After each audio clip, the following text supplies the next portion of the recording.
Hi guys, it's Ashley from Fuse here. For those of you who don't know me, I am the mental health champion and I have worked at Fuse for 3.5 years now. Today this video is about 10 top tips to staying sane at home. Try saying that fast. Over the last couple of weeks I've spoke to people young and old and everyone's struggling with mental health. It's either because they've been knocked out of a routine, it's because they're worried about financial situations, or it's because they're used to being socially included everywhere, youth clubs, school, work, and now all of a sudden that's kind of been taken away from you. So, I'm not saying that these 10 tips will make everything so much better, however, they will improve your mental health if you do exercise these tips.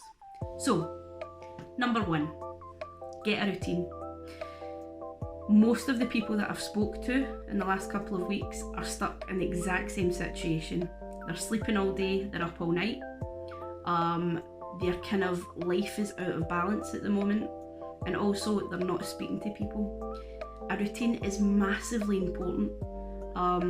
You have been in a routine since you were young, whether that was going to bed at a certain time for school in the morning, or work or college, whether that was, you had a routine during the day. So for instance, if it was the weekend, you were maybe up getting ready. If you were part of a football team or you were going to see friends, that is your routine.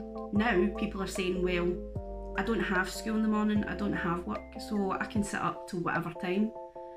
Now there's a few things that impacts. It impacts your mental health because 1, you are sleeping till late, you're not getting enough sunlight, you're not getting up, you're almost feeling like, what's the point? But 2, that has massive implications on your physical well-being as well, because you're not burning any energy off, so you're not exercising your body, which then in turn doesn't make you tired because you're sitting with all that energy all day, so you're not going to sleep. I can't stress a routine enough, and I think that's what's causing a lot of issues for people at the moment. But also, when I'm saying you're sleeping all day, I know that people are isolated and they maybe can't get out for too long. However, that hour out doing some exercise, being round your back garden, going for a walk in your local park, that makes a huge amount of difference. And if you're not in a routine and you've slept all that day away, you can't do that.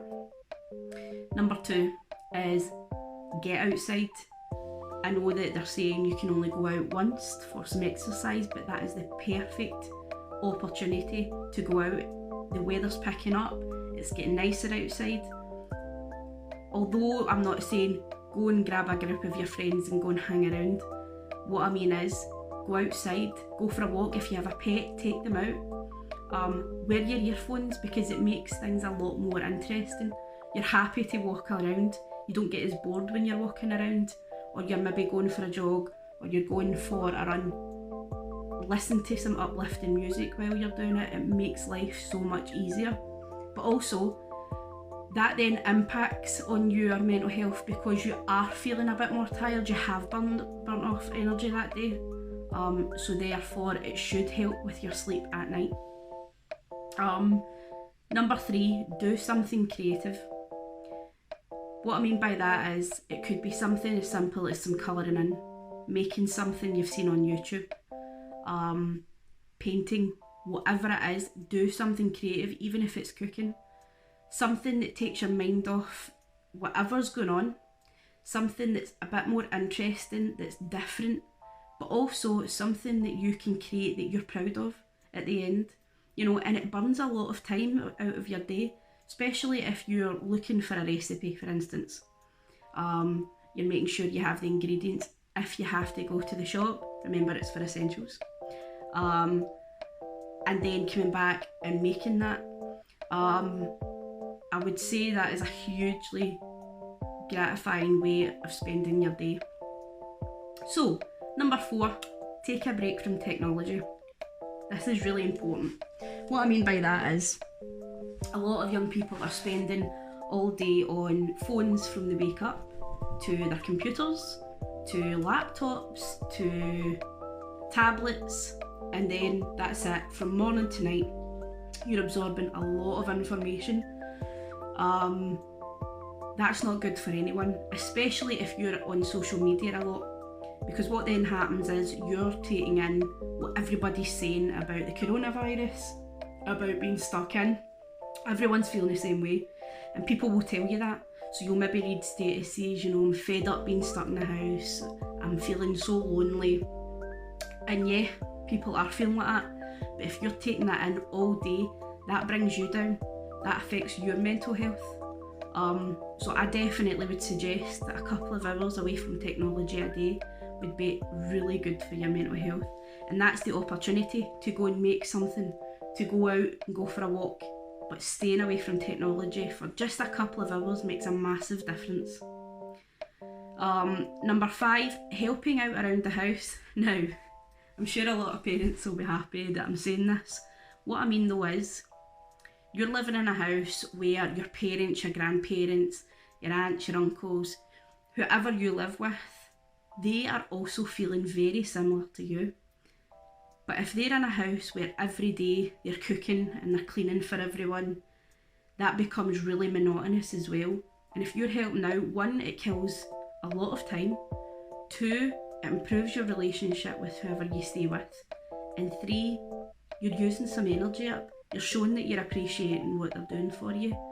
And you're making life in the house in general a lot easier. Number 6 is actually spend time with your family. You're all stuck in the house at the moment. That is the perfect opportunity to spend more time with your family, not lock yourself away in your room 24/7. 1, that's not good for anybody, but 2, it's an opportunity to actually spend time with your family that you don't usually get during the week because of work, because of other commitments. And it helps build relationships. Find a pack of cards in the house, a board game, a programme that you can all watch together, and actually spend time speaking to your family, getting to know them a bit better, but allowing them to get to know you a bit better too.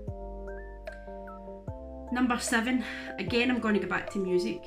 The power of music is massive. If you listen to uplifting music during the day, that has a massive impact on your mental health. People tend to feel, if they're feeling angry, they listen to quite angry music. They're sad, they listen to quite sad music. Do the opposite. Listen to some uplifting, fun stuff that you might not even necessarily like. It has a massive impact. If you're listening to it in the background, that can have a good impact on how you feel that day. It can really brighten things up. Number 8 is talk to others. The staff at Fuse are always online. Although you can't meet us face to face, there are platforms like Zoom, there are live videos. We are trying as much as we possibly can to get content out there. But bear in mind, everyone's feeling the same, including the Fuse staff. We're struggling in terms of we're all of a sudden having to go from being able to see you guys every day to having to do this over technology, over a phone, over the internet. But we're also struggling because we're stuck indoors as well. So it's good to speak to everyone. The chances are if you talk to someone, they're feeling the exact same way as you, even the people in your house. So if you don't want to speak to people online, speak to a parent, speak to a sibling. They're all feeling the same. Number 9 would be stay positive. This won't last forever. It really won't. Eventually things will start to go back to normal of some sort. But you have to stay positive. If you drown yourself constantly in people being negative and everyone's constantly saying, I'm fed up, I'm so sick of this, is it ever going to change? It will, but you have to stay positive. And number 10, be patient. Patience is a virtue, but patience is also you saying, well, do you know what? I'm going to look at this time as something that I get to do with my family. It's time to finally sit down, chill out and think, what can I do to make me a better person? What can I do that can improve my skills? So if there's something you've always wanted to do, for instance, and don't laugh, but one of the biggest things that I've always wanted to be able to do is write calligraphy, which is what I've started doing at the moment. Those wee things in your head that you've always thought, oh, I would really like to do that. Doesn't have to be a big massive goal, but that's time for you to start using this time wisely, being patient, waiting for things to turn back around. Like I said, it will, so you have to be positive about that, but patience, it will take time. Things are being reviewed by the government every single day, and it could be that just 1 week everything clicks and everything's kind of opened again. You can go back to going outside with everyone. It will change, but you have to be patient. So that's my top 10 tips. What I would like you to do is like and share the video, and also comment down below on anything that you do that you think others would like to know about. So I don't know, maybe you're good at football and you're playing football at the back, I don't know, I've no idea. But if you have any ideas, write it down at the bottom, comment and share your information with other people. I hope you're all doing really well and that you're staying safe. Peace out.